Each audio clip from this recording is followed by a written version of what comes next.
আমরা সবাই বাগান ভালোবাসি। সেই বাগানকে সুন্দর রাখার জন্যে গাছের খুব ভালো গ্রোথ দরকার, গাছ হেলদি থাকা দরকার। এই গাছ হেলদি থাকা, খুব ভালো গ্রোথ থাকার জন্যে গাছের খুব ভালো খাবারের দরকার।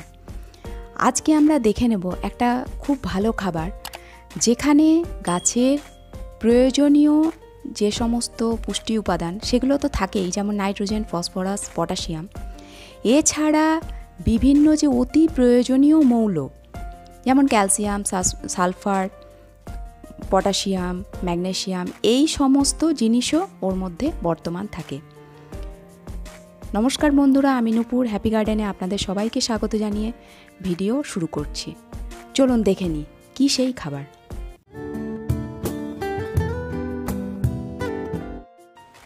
এই খাবারটা তৈরির জন্য দুটো প্রসেস দেখাবো। প্রথম প্রসেসের জন্য একটা বড় জায়গা, যেমন আমি একটা প্লাস্টিকের বালতি নিয়েছি, ঢাকা লাগানো, যেটাই নেবেন ঢাকা লাগানো যায় যেন। এবার ওই বালতির মধ্যে সবজির খোলা, যে সবজি আমরা রান্না করি তার সমস্ত খোলা, বা কোনো সবজি হয়তো পচে গেল সেই সমস্ত জিনিস, যেমন আমি দেখাচ্ছি দেখুন, আলুর খোলা, ডিমের খোলা, কুমড়োর যে জিনিসটা আমরা খাই না, কুমড়োর খোলা, এই সমস্ত জিনিসগুলো। আগের দিনেও আমি সবজির খোলা এর মধ্যে অ্যাড করেছি, দেখুন পেঁয়াজের খোলা রয়েছে, তারপর টমেটো পচে গেছিলো একটু, ফলের খোলা, কলার খোলা, এই সমস্ত জিনিসগুলো এই বালতির মধ্যে প্রতিদিন অ্যাড করে করে যেতে হবে। প্রতিদিন যা থাকবে, কোনো শাক যদি খাওয়া হয়, শাকের ডাঁটা, শাকের পাতা, সব জিনিসই এর মধ্যে দিয়ে যেতে হবে। আর একটু জল দিয়ে দিতে হবে। তার সঙ্গে আরও কিছু জিনিস অ্যাড করতে হবে, সেগুলো দেখাচ্ছি। তো এইভাবে প্রতিদিন যা সবজি আমরা খাবো সেগুলো দিয়ে যাব। এর মধ্যে আরও কিছু দিতে পারেন, হয়তো দুধের প্যাকেট থেকে হয়তো দুধটা ব্যবহার করেছেন, সেই দুধের প্যাকেটটা ধুয়ে, তারপরে চাল ধোয়ার জল, ডাল ধোয়ার জল, এগুলো দিতে পারেন। এই সব কিছু দেওয়ার পরে এর মধ্যে যেটা মেন জিনিস দিতে হবে সেটা হলো দই। আমরা যে বাড়িতে দই খাই, কিন্তু টক দই, মিষ্টি দই না। মিষ্টি দইয়ের মধ্যে চিনি দেওয়া থাকে, ওটা দেওয়া যাবে না। টক দই, তার মধ্যে কি করতে হবে, গুড়। আমরা যে খাবার গুড়, ঠেলা গুড় হলো, বা ধরুন খেজুর গুড় হলো, যে কোনো ধরনের গুড়, বা বাড়িতে যদি কোনো পুরনো গুড় যদি থাকে, হয়তো একটু গন্ধ হয়ে গেছে, সেটাও দেওয়া যাবে, সেটাও এর মধ্যে দেওয়া যাবে। সেটা দিয়ে গুড় আর দইটা ভালো করে মিক্সড করে নিতে হবে।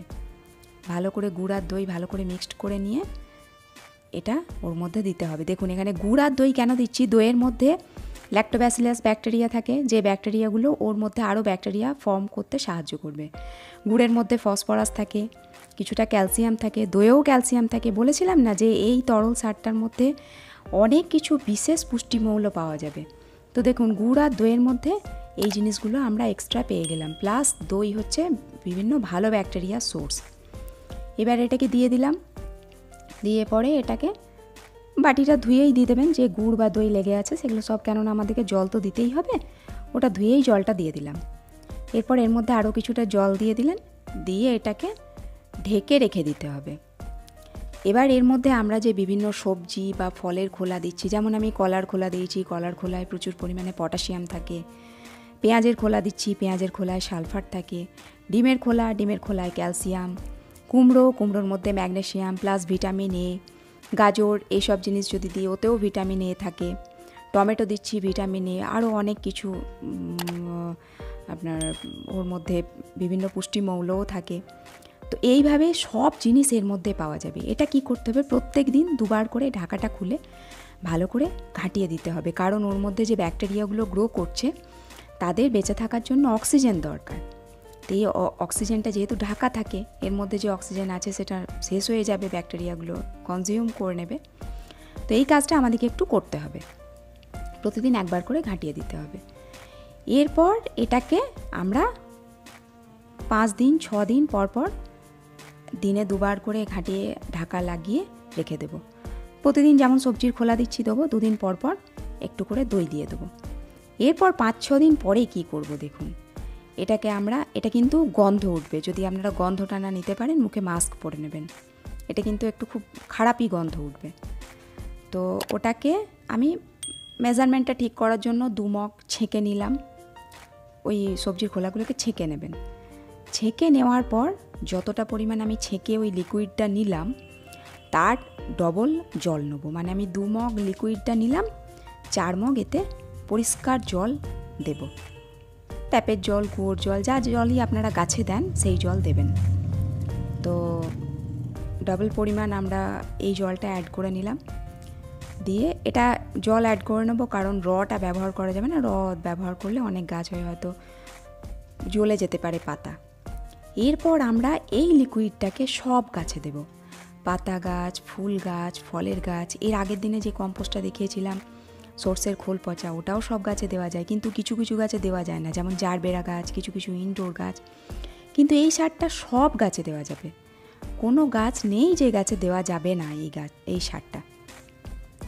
তো সব গাছেই দিয়ে দেব। ফুল গাছ দেখুন আমি গন্ধরাজ গাছে, জবা গাছ, আমার ইনডোর যে সমস্ত গাছ থাকে সেগুলোও বার করে আমি মাসে একবার করে দিই। আর এমনি ফুল ফল সবজি গাছ যেগুলো থাকবে সেগুলো তো আপনি 15 দিনে একদিন, 7 দিনে একদিন, যেরকম আপনি প্রথম 15 দিনে একবার করে দেবেন, তারপরে 7 দিনে একদিন, 7 দিনে 2 বারও দিতে পারেন, সেইভাবে দিয়ে দেবেন। এটা সব রকম কাজেই গাছের সব কিছুর চাহিদা মেটাবে। আমি আপনাদেরকে প্রথমেই বললাম যে এই পদ্ধতিতে খুব গন্ধ বেরোবে, সেই জন্যে হচ্ছে দ্বিতীয় পদ্ধতি। কেননা অনেকে ফ্ল্যাটে থাকেন, অনেকে হয়তো পাশাপাশি লোকরা অবজেকশন করতে পারে, সেই জন্য দ্বিতীয় পদ্ধতি। সেই জন্য কী করবেন, প্রতিদিন যে সবজির খোলা বা শাকের খোলা বা ফলের খোলা বেরোচ্ছে সেগুলোকে নেবেন। নেওয়ার পর কী করবেন, একটা জায়গার মধ্যে ওগুলোকে দিয়ে ভালো করে সেদ্ধ করে নেবেন। 10 থেকে 15 মিনিট ভালো করে বয়েল করে নেবেন। বয়েল করে নেওয়ার পর ওগুলোকে একটু স্ম্যাশ করে নেবেন। স্ম্যাশ করে নিয়ে ঠান্ডা করে ওটাকে ছেঁকে নেবেন। ছেঁকে নিয়ে পরে যেরকম প্রথম পদ্ধতি, যতটা পরিমাণ ওই ছাঁকা লিকুইডটাকে নিচ্ছেন তার ডাবল পরিমাণ জল দিয়ে সমস্ত গাছে অ্যাপ্লাই করবেন। এটা হলো দ্বিতীয় পদ্ধতি।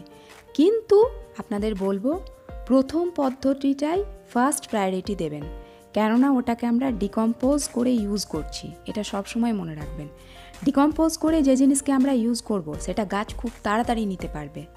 আপনাদেরকে পদ্ধতি জানালাম, এবার আপনারা এই পদ্ধতি গাছের উপর অ্যাপ্লাই করুন, করে আমাকে রেজাল্ট অবশ্যই কমেন্ট বক্সে জানাবেন। ভিডিওটি যদি ভালো লাগে অবশ্যই